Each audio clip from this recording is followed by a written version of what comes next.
एक टाइम ऐसा आता था कि हस्बैंड ना चेहरा देखते देखते ना बोल ही देते थे कि कोई तो इलाज होगा, कोई तो ट्रीटमेंट होगा, कोई तो क्रीम ऐसी होगी जिससे तुम्हारे चेहरे की झाइयाँ ठीक हो सकती हैं। मैं इस लाइन को सुनकर ना बहुत ज़्यादा अपसेट हो जाती थी और मुझे ऐसा लगता था कि मैं किस तरह से अपनी ऊपर की जो स्किन है उसको निकाल दूँ।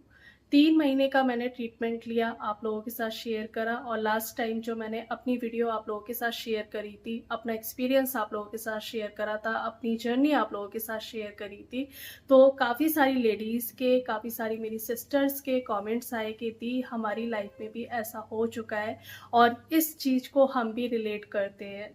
जब प्रेगनेंसी होती है, प्रेगनेंसी के बाद बच्चा होता है, तो जो 1 से 2 साल का टाइम होता है, जो वो टाइम पीरियड होता है ना, वो बहुत ही ज़्यादा मतलब अच्छा भी होता है कि उस टाइम में एक बच्चा हमारे पास होता है।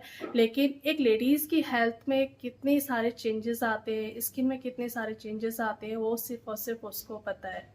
वो बहुत चाहती है कि मैं इस चीज़ को ठीक कर लूँ, लेकिन चाहते हुए भी ठीक नहीं कर पाती है। क्योंकि उस टाइम में घर के भी काम होते हैं, उस टाइम में बच्चे के बहुत सारे काम होते हैं और जैसा कि मैंने बोला था कि 2 साल तक मैं पूरी तरह से सोई नहीं थी। एक रोटी खाती थी ना, तो एक रोटी को भी मैं 4 टाइम में खा पाती थी, थोड़ी-थोड़ी खा पाती थी, क्योंकि जैसे ही मैं खाना खाने बैठती थी, बच्चा रोने लगता था और इस चक्कर में मेरे चेहरे पर झाइयाँ ही नहीं, झुर्रियाँ भी आ गई थी। मैं अपनी उम्र से बहुत ज़्यादा बड़ी लगने लगी थी, झुर्रियाँ मेरे यहाँ पर आ गई थी। मुझे ऐसा लगता है सिर्फ़ मैं अकेली नहीं थी, बहुत सारी लेडीज़ ऐसी हैं जिनकी सेम यही स्टोरी है। तो परेशान होने की ज़रूरत बिल्कुल भी नहीं है और मैं साफ कह रही हूँ, इसका कोई इलाज नहीं है, कोई ट्रीटमेंट नहीं है। आप लेते रहोगे तब तक आपको मतलब फ़र्क लगेगा, लेकिन जैसे ही आप छोड़ दोगे आप वहीं वापस आ जाओगे। मैंने भी ट्रीटमेंट लिया था, लेकिन मुझे कोई इसका रिज़ल्ट नहीं मिला। जब मैंने खुद से ही अपनी झाइयों को ठीक करना चाहा, तो मैं अपनी झाइयों को पूरी तरह से ठीक कर पाई हूँ। थोड़ा-सा टाइम लगता है और थोड़ा-सा पेशेंस चाहिए होता है, थोड़ा-सा सब्र चाहिए होता है, लेकिन सब चीज़ें ना ठीक हो सकती हैं। बस ये आपके ऊपर है कि आप ठीक करना चाहते हो कि नहीं चाहते हो, आप कितना मेहनत कर रहे हो, कितना एफ़र्ट डाल रहे हो, ये बहुत ज़्यादा ज़रूरी है। क्योंकि कभी-कभी ऐसा होता था कि मैं जब बच्चा 2 ढाई साल का हो गया, तो थोड़ा मतलब मैं ठीक होने लगा था, इतना ज़्यादा रोता नहीं था वो। तब मैंने कोशिश करी खुद को ठीक करने की, तो लेकिन बीच में ऐसा होता था कि मैं कंटिन्यू कोई भी चीज़ नहीं कर पाती थी, एक कंसिस्टेंसी नहीं थी। तो जब मैं कंसिस्टेंसी को लेकर के आई हूँ ना, तभी मैं ठीक कर पाई हूँ। जब तक ये था कि आज कर लिया, कल नहीं कर पाई, तो उसका मुझे रिज़ल्ट नहीं मिला। इसके लिए कंसिस्टेंसी बहुत ज़्यादा ज़रूरी है, सब्र बहुत ज़्यादा ज़रूरी है और एक पॉज़िटिव माइंड, एक मतलब माइंडसेट का होना बहुत ज़्यादा ज़रूरी है। काफ़ी सारी लेडीज़ के मेरे पास कमेंट्स आ रहे थे कि कहाँ से शुरू करें? कहाँ से शुरू करें, उसके लिए भी मैं आप लोगों के साथ शेयर करूँगी कि आप लोग बहुत ज़्यादा परेशान हो, तो आपने कहाँ से शुरुआत करनी है। क्योंकि काफ़ी लोग मेरे से नए भी जुड़े हैं और जो ये कह रहे थे कि बेसिक सी चीज़ें हमें बता दीजिए कि मतलब जो बहुत ज़्यादा ज़रूरी है, चाहे वो स्किन केयर हो या फिर डाइट हो। तो आज मैं बेसिक सी चीज़ें जो आपका फाउंडेशन है, जिस पर आपकी स्किन बहुत ज़्यादा डिपेंड करती है, एक ग्लोइंग स्किन डिपेंड करती है, तो वो चीज़ें मैं आज आप लोगों के साथ शेयर 2 चीज़ें हैं, एक तो स्किन केयर कि आप स्किन केयर कैसा कर रहे हो, दूसरा है आपकी डाइट कि आप कैसी डाइट ले रहे हो। चलिए सबसे पहले हम डाइट के बारे में बात करते हैं, क्योंकि डाइट के बिना कभी भी मैं बात नहीं करती हूँ। डाइट बहुत ज़्यादा ज़रूरी है और मुझे ऐसा लगता है कि आप ठीक कर सकते हो तो डाइट से ही ठीक कर सकते हो। लेडीज़ की डाइट में जो होना चाहिए वो आयरन का लेवल अच्छा होना चाहिए। आयरन का लेवल तब ठीक होगा जब आयरन के साथ आप विटामिन सी भी लोगे। आयरन आपके थायराइड के लिए बहुत अच्छा है, आयरन आपके मूड के लिए बहुत अच्छा है, आयरन आपकी स्किन के लिए, आपके हेयर के लिए, आपके नेल्स के लिए बहुत ज़्यादा ज़रूरी है। अगर आप आयरन को इग्नोर करते हो, आयरन ठीक से नहीं लेते हो अपनी डाइट में, तो आप कभी भी अपनी झाइयों को ठीक नहीं कर पाओगे। आयरन के ऊपर मैं बहुत ज़्यादा आप लोगों को प्रेशर डालती हूँ, एक आयरन, एक प्रोटीन। आयरन के लिए आप हरी पत्तेदार सब्जियाँ खा सकते हो। खुमानी मैंने बोला हुआ है कि सुबह खाली पेट के जो ड्राई फ्रूट्स में खुमानी आती है ना, उसे भिगो दिया करो, सुबह उसका पानी भी पियो और खुमानी को खाली पेट खा भी लो। खुमानी से अच्छा आयरन, विटामिन सी आपको नहीं मिल सकता और सुबह खाली पेट खुमानी आपकी स्किन के लिए एक मैजिकल काम करती है। बहुत लंबा टाइम हो गया खुमानी को लेते-लेते, तो ये सारी चीज़ें ना मैंने एक प्रोसेस के साथ ली थी और सच में इन्होंने बहुत अच्छा काम करा है। आयरन के लिए आप हरी पत्तेदार सब्ज़ी भी ले सकते हो, चना भी ले सकते हो, गुड़ भी ले सकते हो, चना गुड़ सबसे अच्छा ऑप्शन है। इससे आपको प्रोटीन भी मिलेगा और आयरन भी मिलेगा और मुझे ऐसा लगता है कि लेडीज़ के लिए आयरन और प्रोटीन बहुत ही ज़्यादा ज़रूरी है। प्रोटीन के लिए काफ़ी सारे मुझे कमेंट्स आते हैं कि कोई सप्लीमेंट ले लें या फिर आप लेते हो कि नहीं लेते हो। तो देखिए मैं एक्सरसाइज़ करती हूँ बट मैं प्रोटीन का कोई भी सप्लीमेंट नहीं लेती हूँ। मैं बहुत फैंसी डाइट के ऊपर नहीं जाती हूँ, आप लोगों को पता ही है कि मैं पराठा भी लेती हूँ, रोटी भी लेती हूँ, चावल भी लेती हूँ। एक जो प्रॉपर थाली होती है ना, सारे दिन में मेरी एक मील कंप्लीट मील होती है। मतलब मैं दिन में एक बार रोटी खाती हूँ, शाम को थोड़े से चावल खाती हूँ। तो चावल मैं दाल के साथ खा लेती हूँ, राजमा के साथ खा लेती हूँ और एक रोटी पराठा मैं ऐसा खाती हूँ जिसमें सब्जी स्टफ़ होती है या फिर सुबह अगर मैंने नॉर्मल भी पराठा खा लिया अचार के साथ तो दोपहर को थोड़ा-सा दाल-चावल ले लिया। ऐसा नहीं कि फैंसी डाइट के चक्कर में सिर्फ़ आप सैलेड खाए जा रहे हो, आयरन को आपने छोड़ दिया, प्रोटीन को आपने छोड़ दिया। लेडीज़ के अंदर अक्सर कर होता है कि हमने पतला होना है। पतला होने के चक्कर में हम सैलेड पे आ जाते हैं। उसमें ना तो हमारा आयरन है, ना प्रोटीन है, ना विटामिन सी है। सैलेड ज़्यादा सैलेड ना अगर हम खाली पेट ढेर सारा सैलेड खा लेते हैं तो वो भी हमें नुकसान करता है। आयरन का एब्ज़ॉर्प्शन नहीं होगा, हमें विटामिन सी नहीं मिल पाएगा, हमें प्रोटीन जो प्रॉपर चाहिए हमारी स्किन के लिए वो नहीं मिल पाएगा।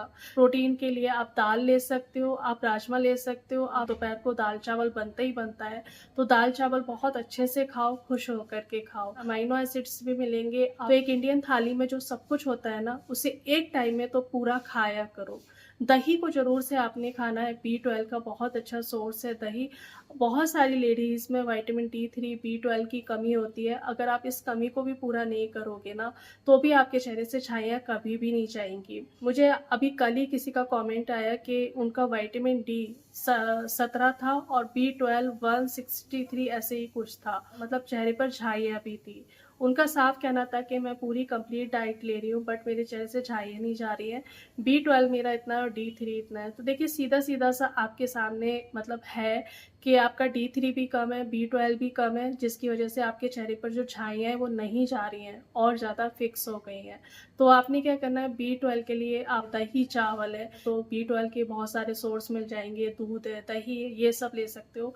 डी3 अगर इतना ज़्यादा कम है तो डॉक्टर से मिल कर के आप सप्लीमेंट लिखवा सकते हो। अच्छा जब मैंने चाय के बारे में भी बात करी ना तो मुझे बहुत सारे कमेंट्स आए कि 2 टाइम तो हम चाय पी सकते हैं ना। देखिए चाय आप 2 टाइम क्या 3 टाइम भी पी सकते हो। बट आपने हेल्दी चीज़ों के साथ चाय नहीं लेनी है। मैं भी पहले क्या करती थी नाश्ते के साथ चाय ले लिया करती थी। चाय ना हमारा किसी भी हेल्दी चीज़ का एब्ज़ॉर्प्शन नहीं होने देती है।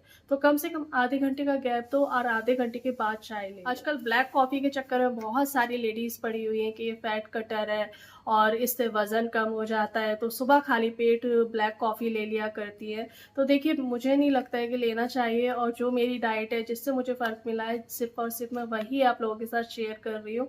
अगर ब्लैक कॉफ़ी, चाय खाली पेट आप ले लोगे और उसके बाद आप हेल्दी चीज़ें लोगे ना, तो फिर वो एब्ज़ॉर्प्शन आपका नहीं होगा। ब्लैक कॉफ़ी क्या करती है सिर्फ़ आपको एनर्जी देती है, आपकी नींद को भगाती है, कहीं भी वो आपको फ़ायदा नहीं पहुँचा रही है। अगर आपने ब्लैक कॉफ़ी लेनी ही लेनी है तो आप बीच में कभी बाहर का खाना आपने छोड़ना नहीं है।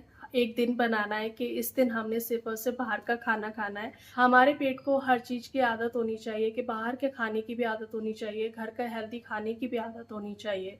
तो हफ़्ते में 1 दिन या 15 दिन में अपना एक डे बनाओ। मन करता है ना लेडीज़ का गोलगप्पे खाने का, चाट खाने का, तो हफ़्ते में 1 दिन खा लो, 15 दिन में खा लो और बीच में कुछ मत खाओ। और एक चीज़ और स्मूदी के चक्कर में आप अपना ब्रेकफ़ास्ट स्किप करते हो। देखिए 35 के बाद मुझे ऐसा लगता है एक लेडीज़ के लिए ये दूध है, घी है, ये बहुत ज़्यादा ज़रूरी है। सिर्फ़ आपकी स्किन के लिए नहीं, आपकी बोन्स के लिए भी बहुत ज़्यादा ज़रूरी है, आपकी हेल्थ के लिए बहुत ज़्यादा ज़रूरी है। अगर आप एक डाइट के चक्कर में घी, रोटी ये सब छोड़ कर के स्मूदी की तरफ आओगे, सैलेड की तरफ आओगे तो आपकी स्किन और ज़्यादा ख़राब होती जाएगी, वो ठीक नहीं हो पाएगी। वो हील हो सकती है, ठीक हो सकती है सिर्फ़ और सिर्फ़ आपकी हेल्दी डाइट से और घर के खाने से ही। साथ में एक्सरसाइज़ ज़रूर करनी है जिससे आपका वज़न ना बढ़े। वज़न बढ़ेगा तो आपकी स्किन ख़राब होगी, आपका पीसीओडी फिर से आएगा, क्योंकि मेरे साथ ऐसा ही हुआ था कि वज़न बढ़ता था, मुझे पीसीओडी वापस से आ जाता था, चेहरे पर झाइयाँ आ जाती थी, थायरॉइड बहुत ज़्यादा बढ़ जाता था। तो सब कुछ ना मेंटेन करके आपको चलना पड़ेगा। एक्सरसाइज़ एक बहुत बड़ा रोल प्ले करती है। आप ये सोचिए, आप हेल्दी खाना खा रहे हो, सब कुछ खा रहे हो, सब कुछ कर रहे हो, स्किन केयर भी बहुत अच्छा कर रहे हो, लेकिन वो आपकी स्किन को तब मिलेगा जब आप एक्सरसाइज़ करोगे। एक्सरसाइज़ करने से ब्लड फ्लो इम्प्रूव होता है, एक्सरसाइज़ करने से आपके न्यूट्रिएंट्स जो आप ले रहे हो, खा रहे हो, वो आपकी स्किन को मिलते हैं। ऑक्सीजन बहुत अच्छे से आपकी स्किन में सर्कुलेट होती है, जिससे चेहरे पर ग्लो आता है। तो उसके लिए आपको एक्सरसाइज़ करना पड़ेगा। एक्सरसाइज़ के लिए ज़रूरी नहीं है कि बहुत भारी-भारी एक्सरसाइज़ करो, लेकिन थोड़ा-सा ना अपनी बॉडी को मूव करो। स्किन केयर के बारे में बात करते हैं। स्किन केयर में बहुत कुछ लगाने की ज़रूरत नहीं है। मैं हमेशा कहती हूँ कुछ भी लगाने की ज़रूरत नहीं है। सिर्फ़ 3 चीज़ें होना बहुत ज़्यादा ज़रूरी है डे में। पहला है आपका क्लींज़र माइल्ड होना चाहिए, झाग वाला बिल्कुल भी नहीं होना चाहिए। एक मॉइस्चराइज़र लो, मॉइस्चराइज़र आपकी स्किन के बैरियर को ठीक करेगा, और मॉइस्चराइज़र ही है जो आपकी स्किन को मतलब अच्छा कर सकता है। एक्टिव्स की तरफ अगर जाना भी है ना, तो पहले अपने स्किन के बैरियर को अच्छा कर लो, उसके बाद विटामिन सी, रेटिनॉल, इन सब की तरफ आना। सनस्क्रीन जो बहुत ज़्यादा ज़रूरी है, जो 2 टाइम आपने अपने चेहरे पर लगानी ही लगानी है।